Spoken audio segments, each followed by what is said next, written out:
The book appeared on the bench the same way quiet things often do, without announcement, without expectation. One morning it simply lay there, its cover slightly worn, its pages held together by a tired spine, as if it had traveled far just to rest. The bench itself sat beneath an old neem tree in a small public park where people usually came in pairs or groups, laughing, talking, sharing snacks and time. Rarely did anyone come alone. And rarer still did anyone sit long enough to notice a forgotten book. Ion noticed it because he always noticed things others overlooked. He came to the park every afternoon after his shift at the stationery shop ended. Not because he enjoyed the park, but because it was close, free, and quiet. He would sit on the same bench, scroll through his phone without really reading anything, and wait for the sky to dim into evening. At home, silence felt heavy. In the park, silence felt borrowed, almost polite. That afternoon, as he lowered himself onto the bench, his fingers brushed against something solid. He looked down and saw the book. Its cover was a soft blue, faded at the edges, with no title printed on the front. Curious, he picked it up. Inside, written neatly on the first page, were the words, "For the one who needs company today." Ion frowned slightly. He looked around, half expecting someone to be watching, but the park was empty except for a gardener raking leaves at a distance. He turned the page. The book was a novel, an old one, judging by the yellowed pages, but carefully kept. As he read the first paragraph, something loosened inside him. The words were simple, warm, and unhurried. They didn't demand attention. They invited it. He read for an hour without noticing the time. When the call to prayer echoed faintly from a nearby mosque, he finally closed the book. His chest felt lighter, as if someone had sat beside him and spoken softly without asking questions. Before leaving, he slipped the book into his bag, unsure why, but unable to leave it behind. That night, he read until his eyes burned. The story inside the book was about small kindnesses, missed chances, and unexpected friendships. It felt familiar in a way that unsettled him. When he reached the last page, he found something else written there, in the same neat handwriting as the first note: "If this book kept you company, return it to the bench. Someone else may be waiting." Ion stared at the words for a long time. He had not realized how much he wanted to keep the book. It felt like a rare conversation he wasn't ready to end. But the note made the purpose clear. This book was not meant to belong to anyone. It was meant to move. The next afternoon, he returned it to the bench. He placed it carefully, smoothing the cover as if tucking in a child. As he walked away, he glanced back once, feeling oddly protective of it. The following day, the book was gone. For a moment, disappointment settled in his stomach. He told himself it was silly. Of course someone had taken it. That was the point. Yet the bench looked emptier without it.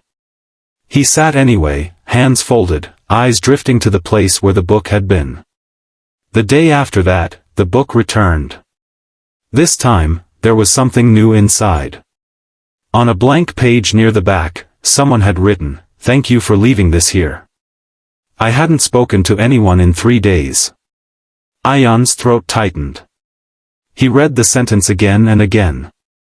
He wasn't sure why it moved him so deeply. He had not written the book. He had not placed it there first. Yet somehow, being part of its journey felt like being part of something quietly important.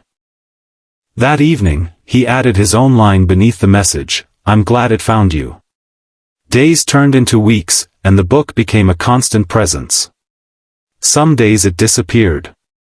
Other days it returned heavier with new words. Messages accumulated, short, honest fragments of lives brushing against one another without names or faces. "I lost my wife last year.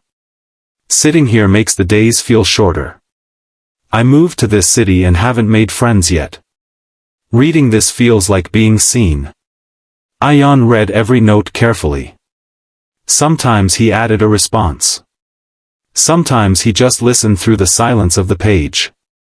The loneliness he carried no longer felt like a private failure. It felt shared, softened by the knowledge that others sat on that same bench with similar weight in their hearts. One afternoon, as he finished reading a new message, he noticed a woman standing a few steps away, hesitating. She looked at the bench, then at him, then at the book in his hands.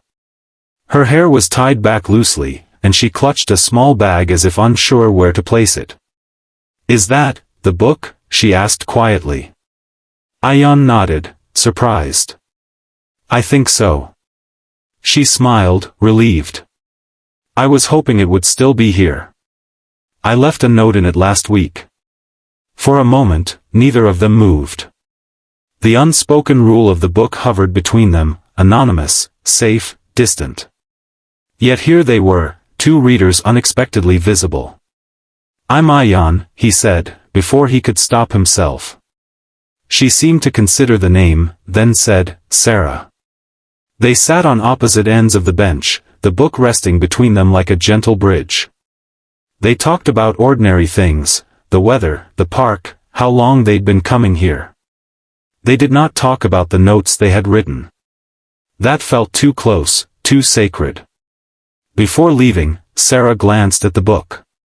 "I'm glad it's still traveling," she said. "It helped me on a difficult day." "Me too," Ayan replied. After that, they occasionally crossed paths. Sometimes they spoke. Sometimes they just nodded, sharing the quiet companionship the book had taught them to appreciate.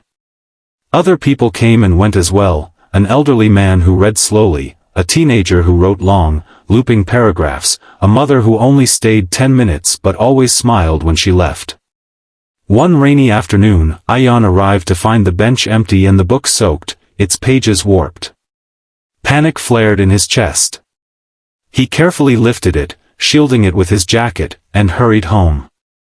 He dried each page as best he could, afraid the words would vanish. When he reached the final page, he noticed a new note written shakily. "I don't know how much longer I'll come here, but this book reminded me that I mattered." That night, Ayan cried for the first time in months. The next day, he returned the book, now carefully wrapped in a clear cover. He added a note of his own, longer than usual: "You matter more than you know. Even to people you'll never meet." As the seasons shifted, the bench aged, the tree shed and regrew its leaves, and the book continued its quiet work. It did not solve loneliness. It did not erase pain. But it offered something gentler and, perhaps, more powerful, a reminder that being alone did not mean being unseen. One day, the book stopped returning. Weeks passed. Then months. Ayan still came to the bench, sometimes sitting with Sarah, sometimes alone. He missed the weight of the book, the way it had given shape to his afternoons. He wondered if it had finally worn out, or if someone had needed it so badly they couldn't let it go. On a cool evening, as he prepared to leave, he noticed something on the bench. Not the book, but a small notebook, new and unmarked. Inside, on the first page, were familiar words written in the same neat handwriting he remembered from the very beginning: "For the one who needs company today." Ayan smiled, feeling a quiet warmth spread through him. He sat down, opened the notebook, and began to read, knowing that kindness, once started, rarely ends. It simply finds new pages.